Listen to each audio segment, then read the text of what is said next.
পরিবর্তনের পরে যতগুলো অসাধু শক্তি ছিল, যারা পৌরসভা পঞ্চায়েত লুট করে তারা জিতেছিল একটা সময়, তার মধ্যে 90% এরকম লোক ছিল যারা লুট করে তারা ভোটে জিতেছিল, মানুষের ভোট দিয়ে জিতে।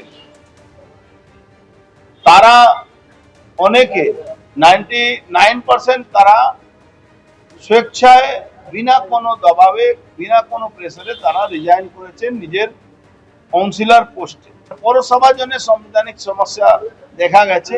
এই সমস্যা আমরা আজকে এখানে আপনাদের কাছে বলেই আমরা একটা মাননীয় মুখ্যমন্ত্রীর কাছে আমরা আমাদের যৌথভাবে একটা চিঠি পাঠিয়ে দেব।